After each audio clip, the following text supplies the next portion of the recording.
Exercise చేశాం.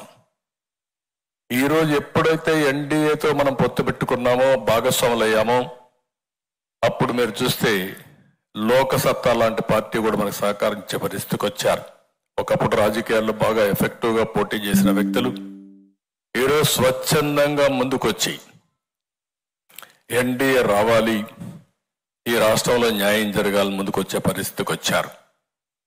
3 రాజకీయ పార్టీలు కూడా అవస్థపడుతున్నాం. Social re-engineering. ఎందుకంటే ప్రతి ఒక్కరికి ఒక యాస్పిరేషన్ ఉంది, వ్యక్తులకు యాస్పిరేషన్ ఉంది, కొన్ని వర్గాలకు కులాలకు యాస్పిరేషన్ ఉంది. వాళ్ళను కూడా ఫుల్ఫిల్ చేయకపోతే వాళ్ళు కూడా ఫుల్గా ఈ రాష్ట్ర అభివృద్ధిలో భాగస్వాములు కాలేరు. మన మీద విశ్వాసం రాదనే ఉద్దేశంతో ఆ ఎక్సర్సైజ్ చేశాం. ఆ ఎక్సర్సైజ్ చేసినప్పుడు తెలుగుదేశం పార్టీ బీసీలు కానీ ఇంకా మిగిలిన వర్గాలు ఏవైతే ఉన్నాయో అవన్నీ కూడా అధ్యయనం చేసుకొని తగిన ప్రాతినిధ్యం ఇవ్వడానికి అన్ని విధాల ప్రయత్నం చేశాం.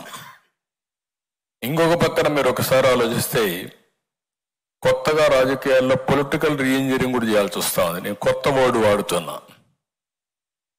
పొలిటికల్ రీఇంజనీరింగ్ వచ్చినప్పుడు సమర్థవంతమైన వ్యక్తుల్ని ఎక్కడికక్కడ ఎంపిక చేయకపోతే, ప్రజల ఆమోదం లేకుండా ఉంటే, ఒక్కొక్కసారి ఒక 5-10 సీట్లు కానీ వీక్ క్యాండిడేట్లు ఉన్నారు అనే పరిస్థితి వస్తే మిగిలిన సీట్లు కూడా వీక్ అయ్యే పరిస్థితి వస్తుంది. గెలుస్తున్నారు అనేది వస్తే ఆటోమేటిక్గా ఇంకొక 5-10 సీట్లు ఎక్కువ గెలిచే పరిస్థితి వస్తుంది. అందుకని ఈరోజు రాజకీయ పార్టీల్లో కూడా మేము ఆలోచించింది, మంచి వ్యక్తులు ఉన్నప్పుడు, సేవాభావంతో ముందుకు వచ్చినప్పుడు వాళ్ళని ఐడెంటిఫై చేయాలనే ఎక్సర్సైజ్ కూడా చేశాం. ఈరోజు ఒక్క విషయం మనం గుర్తుపెట్టుకోవాల్సిన అవసరం ఉంది రాజకీయాల్లో. నేను 75 నుంచి చూశాను, 83, 85, 89 మేమైతే అన్ని విధాల ప్రయత్నం చేసి ఈ యొక్క సోషల్ రీఇంజనీరింగ్ కోసం ఎతికి ఎక్కడ సమర్థులు ఉన్నారో వాళ్ళని వెలికి తీసుకొచ్చి సీట్లు ఇచ్చి గెలిపించుకున్న సందర్భాలు. అక్కడి నుంచి ఈరోజు మీరు ఒకసారి చూస్తే విభిన్న వర్గాల్లో ఒక ప్రత్యేకమైనటువంటి ఆలోచన ధోరణి వచ్చింది.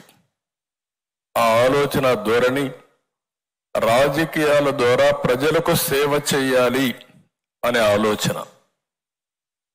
ఓసారి జీవితంలో డబ్బులు సంపాదిస్తారు, వాళ్ళు అనుకున్న ప్రొఫెషన్లో బ్రహ్మాండంగా రాణిస్తారు, కడాన సమాజానికి సేవ చేయాలి, సమాజంలో కూడా గుర్తింపు తెచ్చుకోవాలన్న ఆలోచన ప్రగాఢంగా వస్తూ ఉంది. అది ఒక సినిమా ఫీల్డ్ కావచ్చు, ఒక వ్యాపారం కావచ్చు, ఒక సేవ ఎన్జిఓ కావచ్చు, ఇలాంటి వాళ్ళు కూడా ఆలోచన వస్తూ ఉందంటే అన్నింటికంటే రాజకీయాల ద్వారా సమాజాన్ని ఎంపవర్ చేయొచ్చు, మనకు కూడా గుర్తింపు వస్తుంది, డబ్బుల సంపాదనే కాదు సమాజానికి ఉపయోగపడాలన్న ఆలోచన రావడం, దీనికి సమర్థవంతమైన నాయకత్వం వచ్చే పరిస్థితి వస్తున్నారు.